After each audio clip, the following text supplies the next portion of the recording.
lever ensemble sous les biens et nous allons particulièrement aller dans la parole de Dieu. Donc maintenant, et si vous avez votre Bible, on va l'ouvrir dans le livre des Juges au chapitre 2. Juges, chapitre 2. Nous allons parler donc de ce message, combat et regagne ton territoire. Regagne ton territoire. Juges, chapitre 2, à partir du verset 1er. Juges 2, verset 1er. Il est dit, un envoyé de l'Éternel monta de Gilgal à Bokim et dit, je vous ai fait monter hors d'Égypte et je vous ai amené dans le pays que j'ai juré à vos pères de vous donner. J'ai dit, jamais, jamais, je ne romprai mon alliance avec vous. Et vous ne traiterez point alliance avec les habitants de ce pays. Vous renverserez leurs autels. Mais vous n'avez point obéi à ma voix. Pourquoi avez-vous fait cela? J'ai dit alors, je ne les chasserai point devant vous, mais ils seront à vos côtés, et leurs dieux vous seront un piège. Lorsque l'envoyé de l'Éternel eut dit ces paroles à tous les enfants d'Israël, le peuple éleva la voix et pleura. Ils donnèrent à ce lieu le nom de Bokim, et ils y offrirent des sacrifices à l'Éternel. Amen.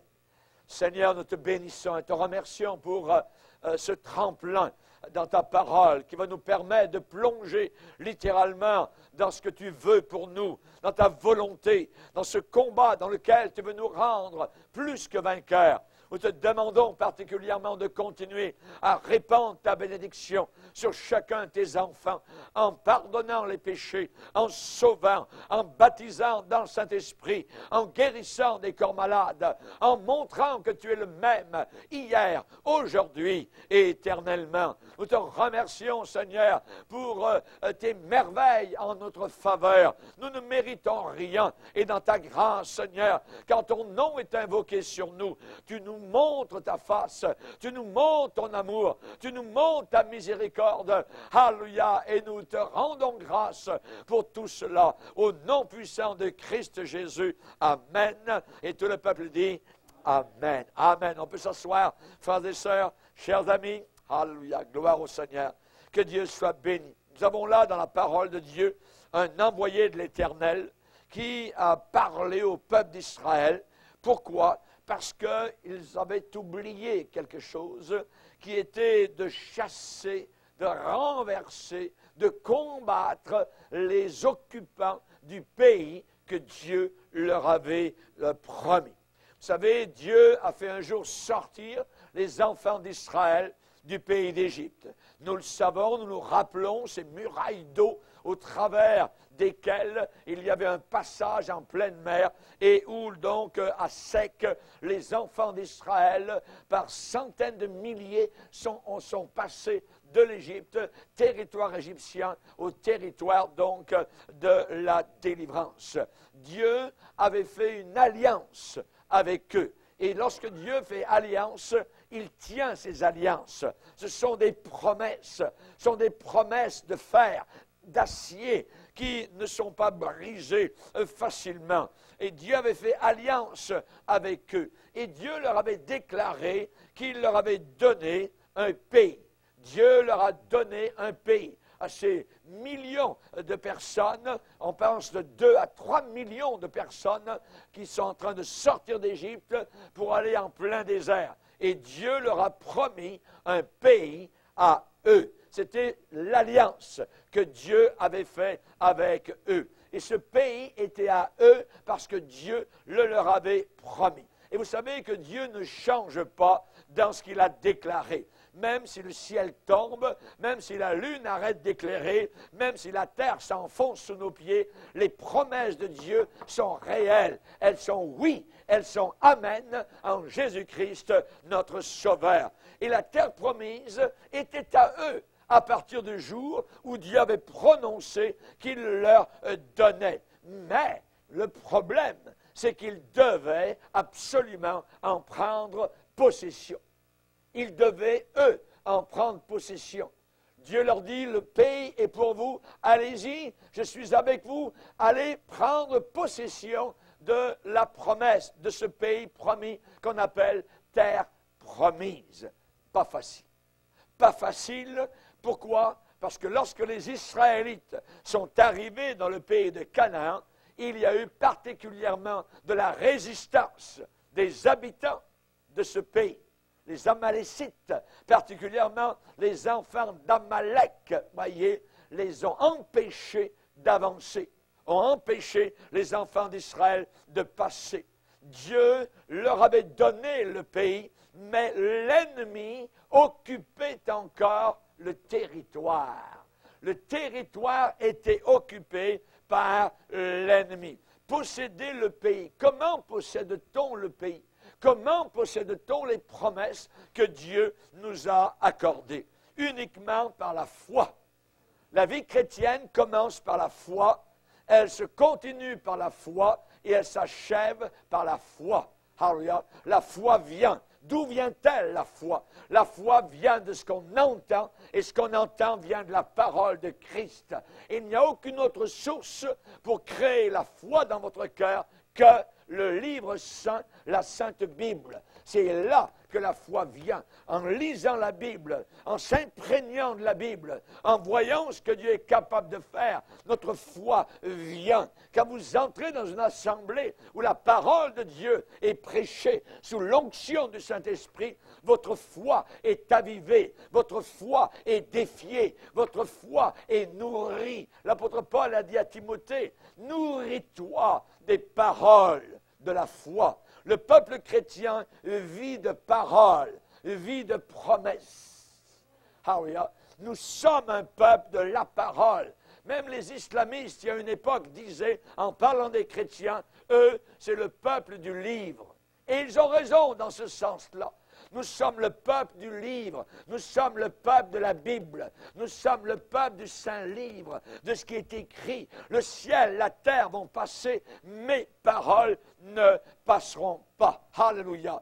Par la foi, uniquement par la foi, nous arrivons à posséder le pays. Évidemment, il faut faire tout ce qui est nécessaire pour combattre l'ennemi qui tient le terrain, qui ne veut pas s'en aller, qui résiste, évidemment. Donc, il faut faire, de notre côté, tout ce qui est nécessaire pour combattre l'ennemi, le vaincre et posséder le pays. L'apôtre Jean a écrit, et il a écrit particulièrement à des pères dans la foi, à des jeunes gens dans la foi, à des nouveaux convertis, à différentes catégories de personnes.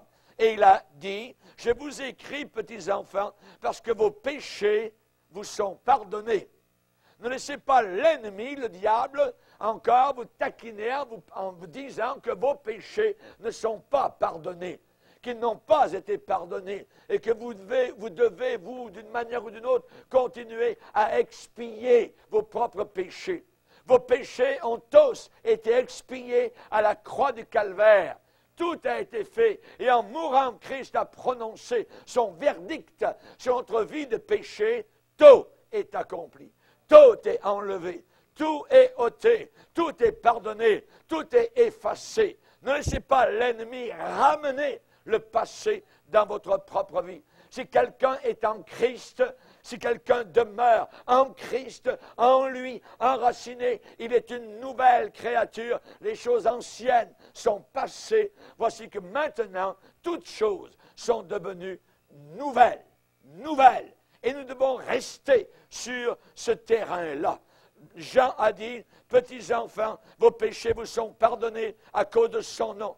Je vous écris, pères, les pères dans la foi, les plus anciens, parce que vous avez connu celui qui est dès le commencement. Ensuite, il écrit aux jeunes gens, aux jeunes filles, je vous ai écrit, jeunes gens, parce que vous avez vaincu le malin. Vous avez vaincu. Vous l'avez envoyé par-dessus les cordes. Gloire au Seigneur. Vous êtes battus, vous êtes bien battus, et vous êtes vainqueurs. Et il va répéter en disant, je vous ai écrit, jeunes gens, parce que vous êtes forts, et que la parole de Dieu demeure en vous, et que vous avez vaincu le malin. Il répète ça 2 fois, Jean. Vous avez vaincu le malin. Merci Seigneur pour, évidemment, recevoir l'héritage que le Seigneur nous a accordé pour vaincre l'ennemi. Il faut du courage. Ça n'arrive pas en sommeillant. Ça n'arrive pas en dormant. Ça n'arrive pas en ronflant. Il y a des gens qui bâillent littéralement à la face du Dieu vivant. Imaginez. On appelle cela des Laodicéens. Des gens qui seront vomis littéralement de la bouche du Seigneur Jésus-Christ. C'est une honte. Il faut être réveillé. À l'heure tardive où nous sommes rendus, il faut être non pas des vierges folles, mais des vierges sages. Sages. Alléluia. Que Dieu soit béni. Ça demande du courage. Ça demande de l'endurance. Ça demande de la persévérance. Sans combattre, sans un combat, il n'y aura pas de possession de terrain. Il n'y aura pas de victoire. Il n'y aura pas de résultat. Il faut absolument combattre pour posséder le terrain et pour détourner les Amalécites et pour prendre possession du pays. Josué est allé combattre dans la vallée pendant que Moïse, Aaron et Hur étaient sur la montagne en train de prier. Et au bout d'un moment, les mains de Moïse étaient fatiguées d'être élevées vers le Seigneur. Alors d'un côté, Hur s'est mis d'un côté pour soutenir les mains de Moïse, et de l'autre côté, Hur s'est mis de l'autre côté pour soutenir l'autre main. Et Moïse avait les mains levées, soutenues pour prier le Seigneur. Et il y avait par cet effet un effet particulier là-bas dans la vallée. Chaque fois que Moïse avait envie de baisser les mains de fatigue, l'ennemi en bas avait la victoire dans la bataille contre Josué. Et quand les mains de nouveau redevenaient fermes et s'élevaient vers le Seigneur, alors c'est Josué qui repoussait l'ennemi. La vie de prière, ta vie de prière a une très grande importance. Elle a des conséquences dans la vie de tous les jours pour que tu puisses prendre possession des promesses de Dieu, de ce qu'il a promis pour toi, des saluts, des victoires, des pardons, des guérisons, victoires dans la famille, ainsi de suite. Toutes sortes de choses que le Seigneur nous a promis à nous de combattre pour cela. Ça n'arrive pas, évidemment, lorsqu'on est en train de dormir. La prière et le combat. La prière et le combat vont ensemble. Et après avoir battu les Amalécites, eh bien, les Israélites ont continué leur voyage en direction du Jourdain. Et arrivés dans la terre promise, ils sont arrivés devant Jéricho. Jéricho, les murailles étaient là, très hautes, très fortes. Les murailles barraient littéralement leur chemin. Et on voit que l'armée de Josué a marché autour des murailles pendant 7 jours. Et le dernier jour, les murailles se sont écroulées miraculeusement, pas en tombant vers l'extérieur, mais en tombant vers l'intérieur, du côté ennemi. Dieu n'enverra pas des pierres contre son peuple, mais il enverra les murailles tomber contre les ennemis, contre les incrédules qui se sont moqués littéralement du Seigneur. Ma Bible me dit dans le Nouveau Testament, on ne se moque pas de Dieu. C'est qu'une génération sème, elle le récoltera aussi. Avec tous les problèmes, les misères qu'on a aujourd'hui. Pourquoi? Parce qu'ils ont semé des mauvaises semences. Ils ont semé la révolte contre Dieu. Ils ont semé l'impureté. Ils ont semé le sexe libre. Ils ont semé la drogue. Ils ont semé l'amour libre. Et ils récoltent maintenant les fruits des paquets d'épines partout, partout, partout. Chers amis, nous avons besoin de voir et de comprendre. Nous, les chrétiens, nous sommes les seuls à comprendre ce qui se passe vraiment sur cette terre. Alléluia. Ceux qui seront méchants ne comprendront pas ce qui se passe, mais ceux qui auront l'intelligence comprendront. La compréhension de ce qui se passe autour de nous est une compréhension spirituelle. Une compréhension spirituelle. Gloire au Seigneur. Et on sait que le dernier jour, les murailles sont écroulées sur l'intérieur, sur les gens qui habitaient Jéricho. Et les Israélites ont occupé la ville. Chaque pas qu'ils faisaient de l'avant était rencontré par une résistance continuelle de la part de l'ennemi. Les Israélites devaient les confronter, devaient se battre, devaient combattre jusqu'à ce que la résistance brise, lâche. Dieu avait dit particulièrement vous allez rentrer dans un pays merveilleux que j'ai préparé pour vous, mais seulement ne faites pas alliance avec le peuple du pays. Ne faites pas alliance avec les païens. Vous renverserez leurs autels. Aujourd'hui, il y a un autel à renverser. C'est l'autel des païens sur lequel ils sacrifient. C'est l'autel de l'homosexualité.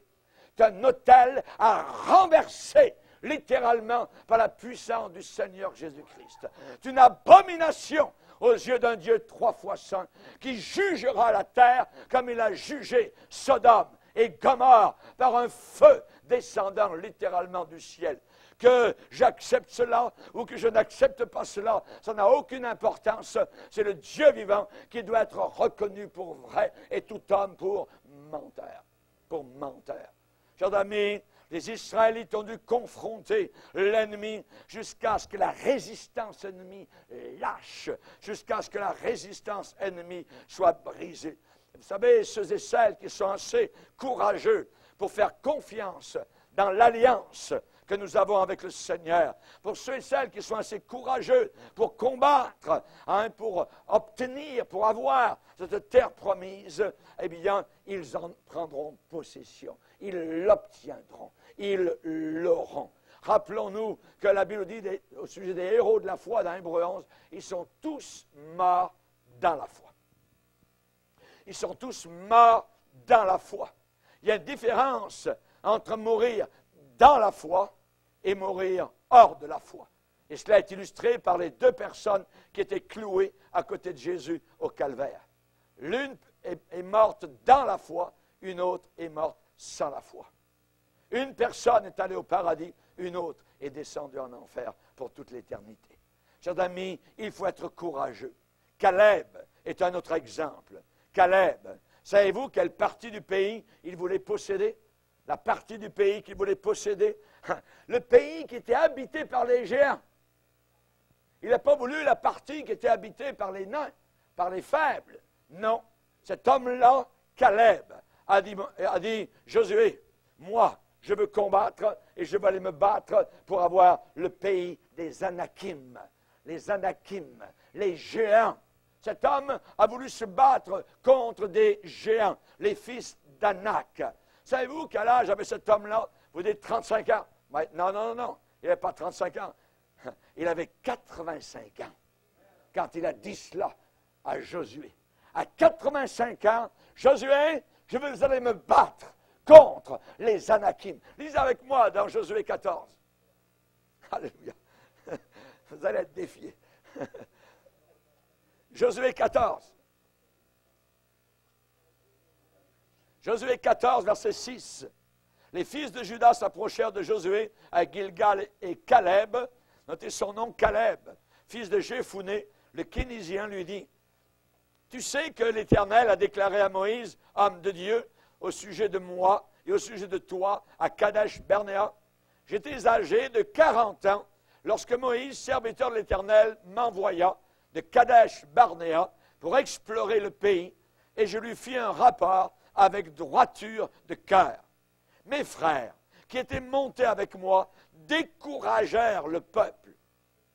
Hein? On ne peut pas, on n'arrivera pas, non, c'est un bon pays, mais on ne peut pas, on est trop petit. Mais moi, verset 8, mais moi, dit Caleb, je suivis pleinement, totalement, la voie de l'Éternel, mon Dieu. En ce jour-là, Moïse jura en disant, le pays que ton pied a foulé sera ton héritage à perpétuité pour toi et pour tes enfants, parce que tu as pleinement suivi la voie de l'Éternel, mon Dieu. Maintenant, voyez, il rappelle le passé. Et ensuite, Caleb dit, maintenant voici, l'Éternel m'a fait vivre, comme il l'a dit. Il y a 45 ans que l'Éternel parlait ainsi à Moïse. Ça fait 45 ans. Voyez, c'est arrivé ça. Lorsqu'Israël marchait dans le désert. Et maintenant, voici, je suis âgé aujourd'hui de 85 ans. Je suis encore vigoureux, comme au jour où Moïse m'envoya. j'ai autant de force que j'en avais alors, soit pour combattre, soit pour sortir et pour entrer. Donne-moi donc cette montagne dont l'Éternel a parlé dans ce temps-là. Car tu as appris alors qu'il s'y trouve des Anakim, les fils d'Anak, les géants, et qu'il y a des villes grandes et fortifiées. L'Éternel sera peut-être avec moi, et je les chasserai, comme l'Éternel a dit. Et Josué bénit Caleb, fils de Jéphuné, lui donna Hébron pour héritage. C'est ainsi que Caleb, fils de Jéphuné, le Kénisien, a eu jusqu'à ce jour Hébron pour héritage, parce qu'il avait pleinement suivi la voie de l'Éternel, le Dieu d'Israël. Hébron s'appelait autrefois Kiriath Arba. Arba avait été l'homme le plus grand parmi les Anakim. Le pays fut dès lors en repos et sans guerre. Amen. Nous voyons cet homme-là, Caleb, à 85 ans, qui dit, je vais aller me battre contre les géants. Amen. Chers amis, c'est merveilleux. Certains pensent que quand ils arrivent à 50 ans, 58, à bientôt 60, 60, la retraite, tout ça. Imaginez cet homme-là, 85 ans, et il veut encore gagner des victoires pour l'Éternel. Amen. Où en sommes-nous par rapport à notre vie personnelle, notre vie chrétienne? Y a-t-il encore des pays à posséder? Y a-t-il encore des victoires que le Seigneur a promises pour nous? Certainement. Certainement. Ne vous arrêtez pas en chemin. Ne perdez pas votre temps. Vous allez pleurer plus tard. Vous allez vous retourner et vous dire, que d'années, que de temps j'ai perdu. Marche de l'avant, mon frère. Va de l'avant. Arme-toi du casque du salut, de l'épée de l'esprit, la ceinture de la vérité, cuirasse de la justice. Mets à tes pieds les chaussures bien lacées. Amen. Que donne le zèle de l'évangile de Christ. N'oublie pas le bouclier de la foi avec lequel tu pourras éteindre toutes les flèches enflammées de l'ennemi. Les Anakim ne te résisteront pas. Amen. Pourquoi? Parce que celui qui est en toi est plus grand, plus fort, plus puissant que celui qui est dans le monde. Nous sommes plus que vainqueurs par celui qui nous fortifie. Alléluia. Ah, merci Seigneur. Merci Seigneur. Regardez ce grand-père de 85 ans. Il a pris une épée, il s'est armé, il a mis son casque et il a envahi sa région. Et il a possédé ce que Dieu lui avait promis 45 ans auparavant. Merci Seigneur. Merci Seigneur, que Dieu soit béni. Ceux qui ne veulent pas combattre contre l'ennemi, et ceux qui ne veulent pas s'emparer des promesses que Dieu a pour eux, ceux qui ne veulent pas s'emparer du pays, voyez, ils n'auront rien. Ils n'auront aucun résultat. Rien du tout, voyez. Et nous voulons voir Dieu se manifester. Nous voulons voir Dieu agir. Alors, il faut combattre. Pourquoi? Parce que Dieu nous a fait des promesses dans sa parole. Et ces promesses n'ont pas été réclamées. Il y a des cadeaux que le Seigneur a distribués et personne n'est venu les chercher encore. Pour les recevoir, il faut combattre. Il faut lutter. Nous sommes appelés dans la Bible des soldats de Jésus-Christ. Paul a dit à Timothée, il n'est pas de soldat qui s'embarrasse des affaires de la vie s'il veut plaire à celui qui l'a enrôlé. Amen. Celui qui l'a enrôlé.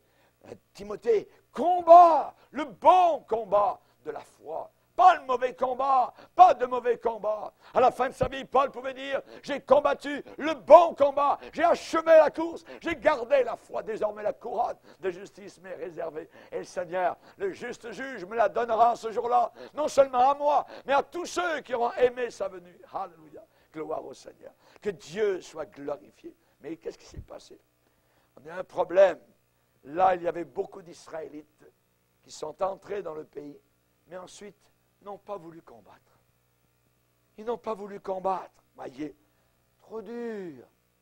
Ça crée trop de problèmes. Voyez, trop de problèmes. Lisez avec moi dans Juge, premier chapitre. Vous allez comprendre tout de suite. Premier chapitre, Juge, premier chapitre, verset 21. Les fils de Benjamin ne chassèrent point les Jébusiens qui habitaient à Jérusalem. Verset 27, Manassé ne chassa point les habitants de Beth-Shan. Verset 28, il est dit, lorsque Israël fut assez fort, il assujettit les Cananéens à un tribut, mais il ne les chassa point. Verset 29, Éphraïm ne chassa pas les Cananéens qui habitaient à Gézer. Oui. Verset 30, Zabulon ne chassa point les habitants de Kitron. Verset 31, Hazer ne chassa point les habitants d'Akko. Verset 32, les Azérites habitèrent au milieu des Cananéens, habitants du pays, car ils ne les chassèrent point. Nephtali ne chassa pas les habitants de Beth-Shemesh. Qu'est-ce qu'ils ont fait? Ils n'ont pas fait ce que Dieu avait voulu. Raison pour laquelle un beau jour, Dieu a envoyé quelqu'un, leur dire, hey, j'ai fait une alliance avec vous. J'ai fait une alliance. Je vous ai dit que jamais je ne romprai mon alliance. Et vous, je vous ai dit, ne traitez pas alliance avec les habitants du pays, mais chassez-les. Vous renverserez leurs autels. N'acceptez pas leur manière de vivre. N'acceptez pas leurs offrandes. N'acceptez pas leurs sacrifices d'enfants, ainsi de suite, d'avortement, d'homosexualité, de lesbianisme. Non, refusez cela. Refusez cela. Combattez. Luttez pour la vérité. La leçon est très importante aujourd'hui. En réalité, les Israélites ont dit aux païens, habitons ensemble, faisons alliance. Vous me laissez tranquille, je vous laisse tranquille. C'est ça que le diable veut. Le diable, il arrive vers les chrétiens avec un drapeau blanc. Voyez, on est amis. J'ai préparé, dans ma poche, j'ai des bagues d'alliance. Je vais t'en mettre une au doigt. On va être ensemble. Le diable veut vous marier. Le diable veut être avec vous. Voyez, n'acceptez jamais une chose semblable. N'acceptez jamais la manière des païens. Nous sommes un peuple à part et nous sommes vainqueurs des païens. Ils sont vaincus. Ils sont vaincus par la puissance de Jésus-Christ. J'ai bien lu la dernière page de ma Bible et j'ai vu que les païens vont en enfer et les chrétiens sauvés par le sang de Jésus vont au ciel. Relisez votre Bible. Voyez. Relisez bien. Chers amis, par le sang versé de Jésus-Christ et par sa mort salutaire, nous sommes bénéficiaires d'une grâce merveilleuse qui doit être sur nos vies. Nous sommes pardonnés complètement de nos péchés. Nous pouvons avoir la plénitude totale du Saint-Esprit. Nous pouvons être guéris dans nos cœurs. La malédiction est enlevée. Nous avons l'assurance qu'il va revenir nous chercher. Un de ces quatre. Un jour, vous allez mettre votre tête sur l'oreiller et vous ne vous réveillerez pas. Vous allez vous réveiller au ciel. Alléluia. Le Seigneur sera venu vous chercher durant la nuit peut-être. Gloire au Seigneur. Toute une partie de la terre sera dans la nuit, la moitié, quasiment. Voyez, quand Jésus va revenir nous chercher. Nous avons des promesses merveilleuses, des nouveaux cieux, une nouvelle terre où nous habiterons et où la justice résidera. Merci Seigneur. Paul va dire, oui, on peut avoir des problèmes, des difficultés, on peut être haï, on peut être reconnu comme étant quantité négligeable sur la planète Terre, on peut être reconnu comme des brebis destinées à la boucherie. Mais dans toutes ces choses, nous sommes plus que vainqueurs. Par celui qui nous a aimés, celui qui nous aime, celui qui nous aimera pour l'éternité. Alléluia, alléluia, gloire au Seigneur, que Dieu soit béni. Chers amis, souvent les chrétiens ont l'allure, ils viennent à l'église, on dirait que personne ne les aime. Oui? Alors, on est aimé. On a un sauveur qui nous aime. On a quelqu'un qui a donné son sang à la croix du calvaire. C'est merveilleux. Vous voyez quelqu'un qui est en amour, une jeune fille en amour avec un jeune homme, voyez, le visage est rayonnant, il y a quelque chose, le courant passe quelque part, voyez. Et il y a quelque chose qui se passe entre le ciel et la terre. Jésus nous aime. Apocalypse, 1er chapitre, à celui qui nous aime, qui nous a lavés de tous nos péchés par son sang. Alléluia. Gloire à Dieu. Gloire au Seigneur. Hein? Mais le problème, on voit qu'ici, Israël n'a pas chassé l'ennemi. N'a pas chassé. Dieu avait dit chassez-les. Chassez-les. Détruisez-les. Renversez leurs opinions, leurs pensées, ainsi de suite. Voyez? Vous savez, il y a un fait qui est totalement établi. C'est que ces bénédictions que Dieu nous a acquises, ces bénédictions, eh bien, elles sont à nous. C'est dans le Nouveau Testament. C'est la nouvelle alliance.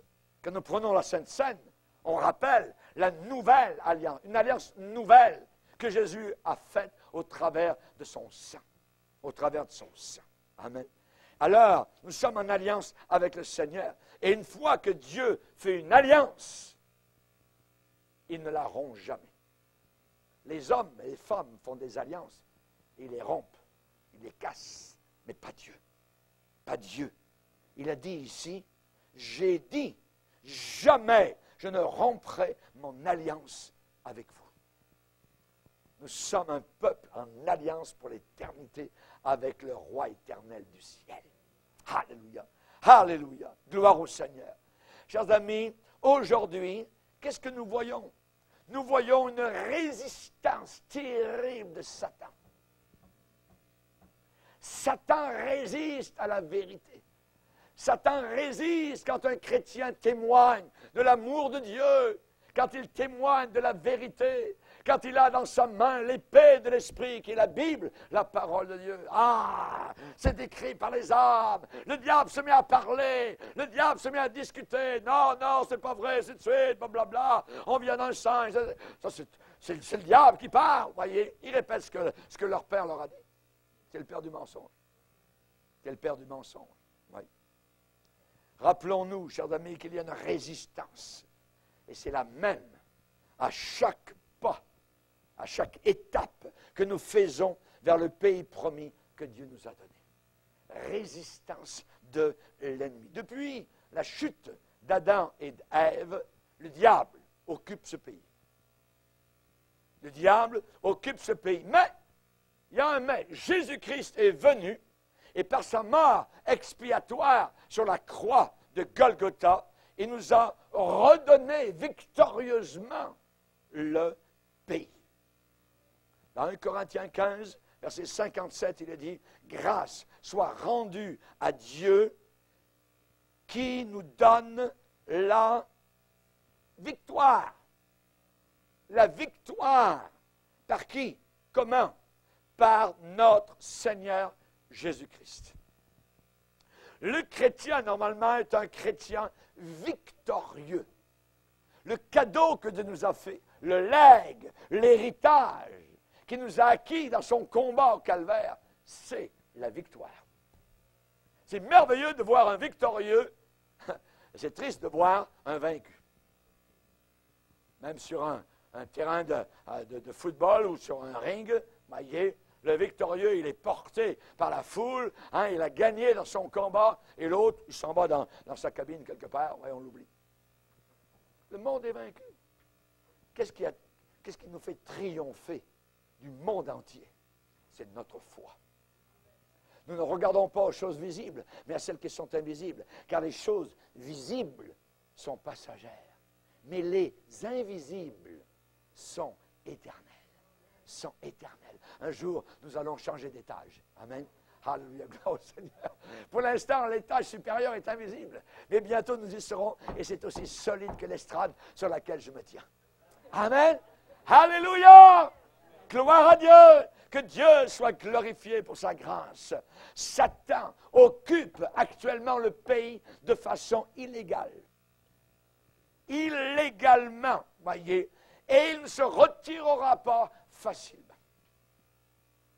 Exactement comme Amalek, exactement comme les murailles de Jéricho, exactement comme les 7 tribus de Canaan qui étaient présentes dans le pays promis, exactement comme les nazis d'Hitler après le débarquement en Normandie, le diable nous résistera. Il va nous résister quand nous mettrons le pied dans notre terrain promis, dans nos promesses, dans notre vie de prière, dans le jeûne, la prière. Ah, là, le combat va commencer. C'est la raison pour laquelle il y a si peu de gens qui prient et qui intercèdent, parce que c'est dur. C'est pas facile, vous avez un ennemi. Il veut vous amener à l'église, il n'y a pas de problème, mais prier, fléchir le genou, invoquer le nom. Ah! C'est dur, c'est le combat. Quand vous vous mettez en prière dans votre maison, vous devriez préparer une petite pancarte que vous mettrez à l'arrière de la porte en mettant « Homme au travail ». C'est un travail. La prière est un travail. Ésaïe 53, à cause du travail de son âme, il rassasiera ses regards. Jésus a travaillé à Gethsémani. Jésus a prié. Il a tellement travaillé que le sang, la sueur a coulé de sa peau. Merci Jésus. Merci Seigneur. Est-ce que nous sommes prêts à combattre? Est-ce que nous sommes prêts à prier? Est-ce que nous sommes prêts à jeûner? Le diable va nous résister, exactement comme Amalek, exactement comme les gens de Jéricho ont ri devant la marche silencieuse des enfants d'Israël. Mentirai-je à David? A dit le Seigneur. Nous devons combattre, combattre et encore combattre. Tant que nous sommes sur la terre, combattons jusqu'à ce que la résistance soit brisée. Jusqu'à ce que la résistance soit brisée. Regagnons notre territoire. Regagne ton territoire. Il y a des promesses qui ne sont pas encore réalisées dans ta famille, dans ta santé, parmi tes enfants. Le baptême dans le Saint-Esprit. Nous avons besoin de regagner notre territoire. Et pour cela, il faut retrousser les manches et commencer vraiment à lutter et à combattre. À combattre. Chers amis, est-ce que Jésus a combattu? Il a combattu. Regardez le combattant, revêtu de sang, revêtu d'une couronne, en train de porter le bois de la croix, en train de tirer, de tituber et de tomber. Et on demande à un autre de l'aider pour aller jusqu'au lieu du massacre, à la boucherie. Jésus est en train de combattre. Il m'aimait tellement. Alléluia. Et Jésus est mort sur la croix. On a mis son corps dans un tombeau. 3 jours plus tard, il est ressuscité et il a montré ses marques, les marques du combat. Alléluia. Et un jour, alléluia, au ciel, on a entendu ce cri, les anges du ciel. On dit, qui est-il? Qui est celui qui monte de la terre? Porte, élevez vos linteaux, élevez-vous, portes éternelles. Qui est ce roi de gloire? La réponse d'autres archanges ont dit, c'est le roi puissant, puissant dans les combats, qui monte de la planète Terre pour venir prendre sa résidence éternelle à côté de la droite du Père. Alléluia! Alléluia! Merci Seigneur. Puissant dans les combats. Psaume 24. Puissant dans les combats. Est-ce qu'il a combattu? Est-ce que le prix de mon salut s'est fait facilement? Chers amis, j'aimerais vous dire que lorsque nous sommes sauvés, ça n'arrive pas facilement. Ça n'arrive pas facilement. Est-ce qu'une maman met au monde son bébé facilement? Il y a toutes sortes de choses qui se passent dans son corps. Il y a des luttes. La mort se présente. On l'emmène à l'hôpital. Elle crie. Finalement, un bébé né dans le monde. Elle oublie tous ces combats, cette difficulté. Parce qu'il y a une naissance. Et quand nous sommes nés de nouveau, il y a eu un combat à Golgotha. Il y a un combat contre les forces diaboliques. Combien c'est dur parfois d'amener juste une personne à entendre l'Évangile à une seule réunion. Parce que c'est peut-être la seule et unique réunion que dans laquelle la personne entendra l'Évangile avant sa mort, avant de comparaître devant le roi de gloire. Alors le diable combat cela. Ah non, une autre fois. Ah non, je ne sens pas bien aujourd'hui. Ah non, hier je me suis couché tard. Ah non, tu reviendras. Le diable travaille pour que la personne ne puisse pas venir entendre l'Évangile. Pas facile. Pas facile. Satan essaye de bloquer le chemin quand une personne vient vers le salut. Satan veut nous retenir de toutes sortes de manières et de façons. Non, tu ne deviendras pas fanatique tout d'un coup. Reste normal. Reste normal. Calme-toi. Calme-toi le pompon. Tout de suite. Ça, c'est le langage du diable, vous voyez. Tu n'as pas besoin de croire en Jésus-Christ. Il suffit d'être bon, tout le monde, toutes les religions sont bonnes, tout ça. Lui, il arrive, et il en met. Il met un paquet de confiture sur le pain. Vous voyez, il pain comme ça, pour que la personne ne connaisse pas la vérité. Vous voyez? Le monde est trop merveilleux pour le quitter. Si tu suis Jésus, tu ne pourras plus prendre la drogue, tu ne pourras plus aller danser le samedi soir, tu ne pourras plus être à côté au bar avec les barman et les belles femmes. Voyons, c'est une gang de fous, tout ça. Oublie ça, tu ne quitteras pas le monde juste. Voyez, ça c'est Satan. Satan travaille comme ça. Il ne vous dit jamais ce que vous allez gagner avec Jésus. La victoire, la joie, la paix, la guérison. Il ne vous dit pas ça. Non. Il aveugle le monde entier. C'est un prestidigitateur. C'est un magicien qui aveugle le monde. Il les emmène jusqu'aux portes de la mort. Et nous voyons actuellement les vieillards. Ah oui, tourisme, c'est de suite. Le vieillard qui commence à commenter la vieille là-bas, tout ça. Ils sont dans une maison ensemble, et puis on va se rencontrer, juste prendre un petit café, tout ça, fermer la porte, la chambre, c'est de suite. C'est complètement, le diable les tient jusqu'au bord du tombeau, voyez. Le social, pour qu'ils ne pensent pas à l'éternité. Satan est un menteur et les aveugle. Tu n'as pas besoin de croire en Jésus-Christ. Le monde est si beau. Voyons donc, tu es encore trop jeune, plus tard, quand tu seras plus vieille, tu pourras donner ta vie au Seigneur. Ouais. Et à quoi ça sert de servir Jésus? Le diable a des questions banales, voyez, mais avec des points d'interrogation. Exactement comme il a fait avec nos grands-parents, Adam et Ève. Dieu a-t-il réellement dit? Non, Dieu est trop bon. L'enfer? Bon, oublie ça. Oublie ça. Vous voyez? Ça, c'est le raisonnement. Et la Bible dit que nous renversons. J'aime ce mot. Renverser. Ça veut dire mettre à l'envers. Nous renversons les raisonnements et nous amenons toute pensée captive. Captive à quoi? Captive à l'obéissance de Jésus-Christ. À obéir au Seigneur Jésus-Christ, à la vérité. Lisez avec moi dans Philippiens, 1er chapitre. Philippiens, 1er chapitre, verset 27. Philippiens, 1er chapitre, verset 27. Seulement conduisez-vous d'une manière digne de l'évangile de Christ, afin que soit que je vienne vous voir, soit que je reste absent, j'entends de dire de vous que vous demeurez ferme dans un même esprit, et notez le verbe combattant. Le chrétien, il combat tout le temps. Combattant d'une même âme pour la foi de l'Évangile, sans vous laisser aucunement effrayer, voyez, par les adversaires, ce qui est pour eux une preuve. Quelle preuve? C'est la preuve qu'ils sont perdus. S'ils s'opposent à l'Évangile que nous prêchons, c'est une preuve qu'ils sont perdus. Ils vont en enfer. Ce qui est pour eux une preuve de perdition, mais pour vous, de salut. Ça prouve que vous êtes sauvés.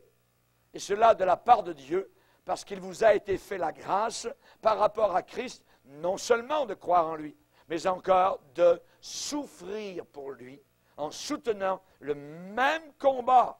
Les Philippiens combattaient, Paul aussi combattait, même combat que vous m'avez vu soutenir et que vous apprenez maintenant que je soutiens. Que je soutiens. Voyez, c'est un combat. Vous savez, quand il y a une belle fille dans une famille, elle travaille dur pour gagner ses beaux-parents, voyez, au Seigneur Jésus-Christ, Satan va entrer dans la belle-mère. Satan va entrer dans la belle-mère ou dans le beau-père ou dans d'autres beaux-parents, ils sont tous beaux, voyez. Et le diable va commencer à les égratigner. Le diable va commencer à, je dirais, les déchirer, va commencer à faire du trouble pour qu'ils n'acceptent pas l'évangile de Jésus-Christ, pour qu'ils n'y croient pas. Voyez. L'autre jour, il y a quelqu'un qui est en train de témoigner, et à la réunion de prière, bien boire des pasteurs, il y a une dame, tout ça, qui voudrait vous parler, tout ça, et j'ai pu lui parler du Seigneur, elle est très intéressée. Mais en même temps, dans ma propre famille, mon père et ma mère, ils sont contre moi, ils pensent que je suis complètement fou, que cette église, ici, c'est des fous, et que vous, pasteur, vous êtes vraiment un insensé total. Vous voyez? Il n'y a pas de problème, juste à téléphoner. Ils ont juste à venir me parler, il n'y a pas de problème. Mais on voit tout de suite le diable commence à travailler, donc, de ce côté-là, alors que d'autres sont sauvés, alors que d'autres sont intéressés, le diable peut travailler directement dans le milieu familial dans lequel nous nous trouvons. Le diable égratigne, va déchirer, faire du trouble, voyez, va faire des pieds et des mains pour que le salut de ces âmes n'arrive pas. Pas facile de capturer le Canaan spirituel. Pas facile, c'est un combat, voyez. Paul va dire à Timothée, souffre avec moi. Souffre avec moi, comme un bon soldat de Jésus-Christ. Le mauvais soldat, lui, ne veut pas aller à la bataille, il ne veut pas aller au combat. Voyez, il va aller se cacher dans les forêts, il va aller se cacher dans les bois, il ne veut pas combattre. Il ne veut pas. Voyez, c'est trop difficile, c'est trop contraignant. ma réputation pourrait en prendre un coup. Hey, on va me prendre pour un niaiseux, tout ça. On pourrait peut-être me mettre en prison, tout ça. Ou dans une réunion, on pourrait peut-être tirer sur moi. Pof! On va me tuer. Ouais. Ne craignez pas ceux qui tuent le corps et qui après ça ne peuvent plus rien faire. Amen. Amen. Voyez? Qu'est-ce qui se passe quand un homme écoute la parole de Dieu? Quand quelqu'un écoute la parole de Dieu, le diable vient aussitôt pour essayer d'enlever cette semence. Lisez avec moi dans Matthieu 13. Matthieu 13. Matthieu chapitre 13. Et au verset 19, c'est Jésus qui parle. Et il dit, lorsqu'un homme écoute la parole du royaume et ne la comprend pas, le malin, c'est-à-dire Satan, vient. Il vient pourquoi? Il enlève ce qui a été semé dans son cœur. Cet homme est celui qui a reçu la semence le long du chemin. Le malin, Satan, travaille pour essayer d'enlever. À l'intérieur de la réunion, c'est merveilleux. Cet esprit travaille. Il y a les autres chrétiens qui prient, ainsi de suite. Il y a un temps à l'appel, en avant ou à la fin de la réunion, on peut venir pour sur la prière. Et tout de suite, en sortant, voyez, le diable arrive et dit, qu'est-ce que tu as fait ce matin? Voyons donc. Tu as avancé en avant, tu t'es fait prier pour toi, tu es devenu fou. Voyons, tu n'as pas vu comment ils sont insensés? Regarde-les un peu, regardez dans la face. C'est tous des idiots. Voyez? Ça, c'est le diable. Voyez, il veut mettre, il lance la boue littéralement à la face du visage des chrétiens et de l'Église de Jésus-Christ. C'est pas facile de combattre.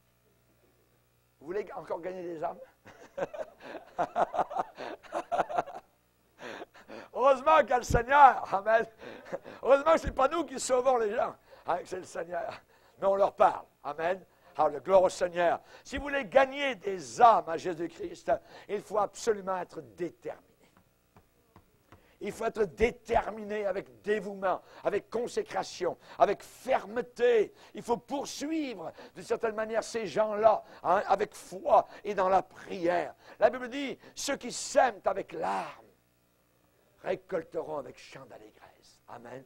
Quand ils porteront les gerbes. Et c'est vrai qu'il y a ce temps de larmes, c'est vrai qu'il y a ce temps de difficulté, c'est vrai qu'il faut se prier, qu'il faut prier, c'est vrai qu'il faut sortir de son lit le matin pour aller devant le Seigneur, c'est vrai que peut-être il y a la glace, la neige, ou il fait trop chaud, tout ça, pour aller à la réunion. Il faut y aller quand même, il faut aller à la prière, il faut chercher la face de Dieu si nous voulons voir ces âmes venir à Jésus-Christ. Absolument, absolument. Voyez, vous devez, je dirais, coller, vous devez être accroché à votre plan pour gagner la personne à Jésus-Christ. Il ne faut pas lâcher. Continuez de l'inviter à l'Église. Continuez à prier pour eux. Continuez à distribuer des prospectus.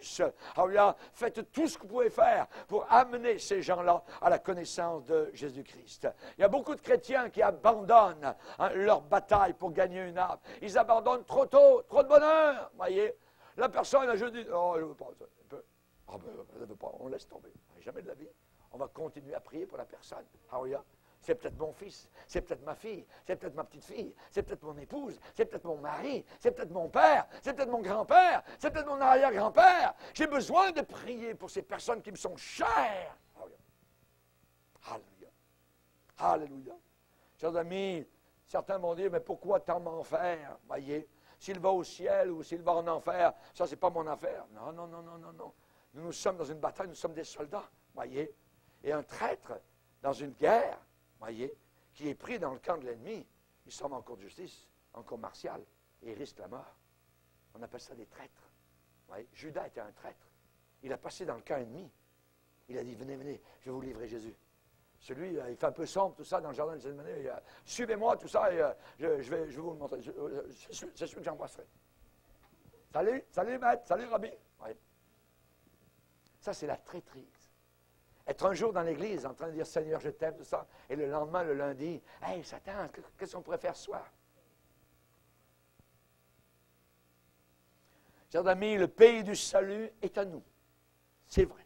Dieu nous l'a déjà donné. Et si nous prions dans la foi, si nous attaquons l'ennemi, n'oubliez pas que nous avons entre nos mains des armes.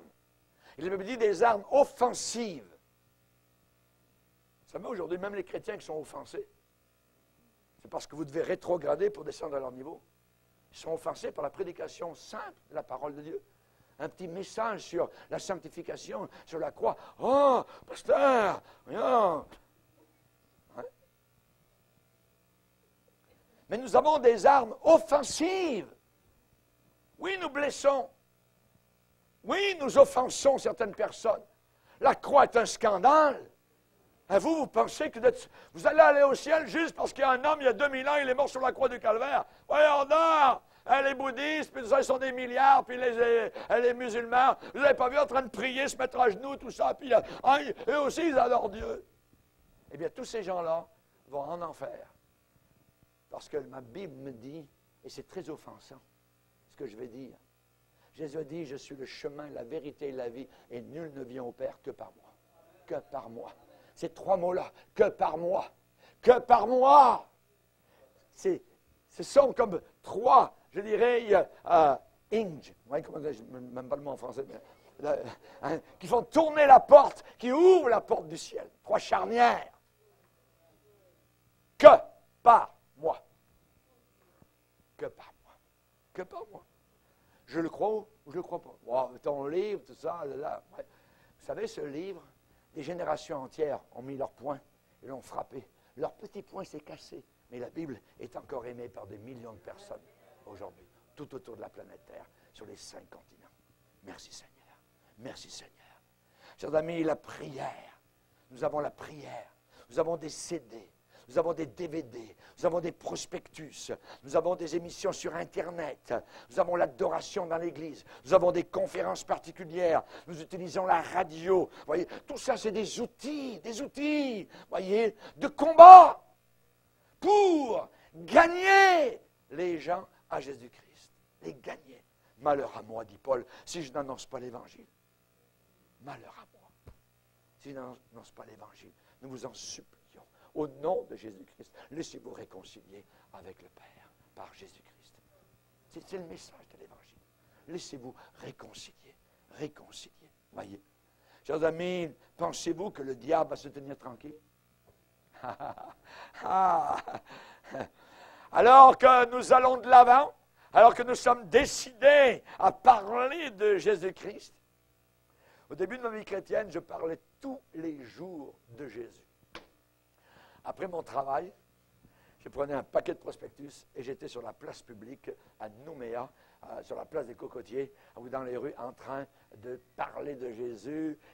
J'affrontais les protestants, une église évangélique complètement morte. Voyez, j'affrontais les témoins de Jéhovah, j'affrontais les adventistes du 7e jour. Il y avait des gens catholiques qui demandaient tout ça, tous les jours. Pensez-vous que le diable allait me laisser faire? J'ai reçu des claques sur le visage. J'ai reçu un gars, j'avais une pile de prospectus. Un jour, il y a un gars qui est arrivé, paf, il m'a envoyé tout ça par terre, voyez, toutes sortes d'affaires. Et un jour, je suis rentré dans ma chambre, après le travail, après mon témoignage, comme d'habitude, et je me suis couché. J'ai vécu une expérience inimaginable. Le plafond descendait sur moi. Le plafond avec une haine, un froid glacial tout d'un coup. C'était froid partout dans ma chambre. Pourtant, en Nouvelle-Calédonie, il fait 35 degrés, 40 degrés, voyez, et là, ça descendait sur moi. Et j'ai dit, qu'est-ce qui se passe? C'est comme si l'ennemi, Satan, tu dois t'arrêter, tu dois te taire. Et c'est resté, c'est venu sur mon nez, directement. Et je ne pouvais même pas dire Jésus. Et je peux vous dire, j'avais peur. Et je n'avais pas le téléphone, et j'aurais voulu, s'il y a une fois dans ma vie chrétienne, j'aurais voulu appeler le pasteur, il était là. Et je ne pouvais pas l'appeler. Et c'est resté là, c'est venu sur mon nez, pouf, et c'est parti. J'ai vu que j'avais affaire avec des puissances terribles, déchaînées, diaboliques, mais qui ne peuvent pas véritablement toucher le combattant chrétien. Alléluia. Que Dieu soit glorifié. Parlez de Jésus. Parlez du Seigneur. Quand j'étais à l'école biblique, c'était sur Montréal-Nord, il fallait aller au centre évangélique, je prenais le métro. Il n'y avait pas une fois où je ne prenais pas le métro, je ne parlais pas de Jésus, ou toutes les rames de métro. Soit que je chantais un cantique, soit que je passais, voyez. Un jour, il y a un gars, j'étais assis à côté de lui, et il me dit, passe-moi un joint, tout ça. Il pensait que j'étais complètement dopé, littéralement, en parlant de Jésus. Voyez? Mais c'est merveilleux, c'est merveilleux. Vous recevez des coups de poing, j'ai eu le front ouvert, le sang a coulé. Il n'y a pas de problème, il n'y a pas de problème. Je suis un ancien marin, j'ai eu des chemises déchirées sur le dos dans la marine. Parce que on voulait me substituer la Bible avec de la pornographie. Elle dit, regarde ça c'est bien. Et la Bible, il me l'avait mis de côté. Ouais. Il dit, jamais de la vie, voyez. Jamais de la vie. Nous allons suivre le Seigneur, mais il y a un combat, il y a une difficulté, il y a un ennemi. Il suffit que vous deveniez chrétien. Vous dites, oh, moi je ne crois pas au diable. Devenez chrétien, vous allez voir si le diable n'existe pas. Que Dieu nous aide, que Dieu nous protège. Baissons nos têtes, fermons nos yeux. Alléluia.